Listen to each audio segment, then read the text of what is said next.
10ஆம் வகுப்பு கணிதம் இயல் 6 முக்கோணவியல் பயிற்சி 6 வினா எண் 10 பார்க்கலாம். ஒரு கோபுரத்தின் உயரத்திற்கும் அதன் நிழலின் நீளத்திற்கும் உள்ள விகிதம் √3:1 எனில் சூரியனை காணும் ஏற்ற கோண அளவு நம்மள கேட்டிருக்காங்க. நாம இதுக்கு சிம்பிளா ஒரு படம் வரைஞ்சுக்குவோம். கோபுரத்தின் நிழல் எங்க விழுதுன்னு நம்ம வச்சுக்கலாம்.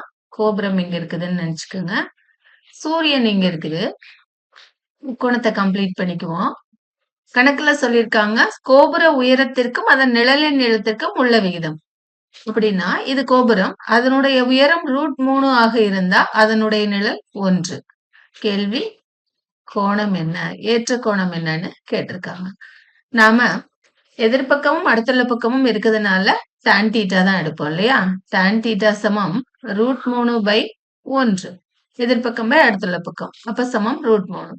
tan அட்டவணையில எந்த தீட்டாவுக்கு √3 வருது அப்படின்னா 60 டிகிரிக்கு. அதனால தீட்டா சமம் 60 டிகிரி. விடை E.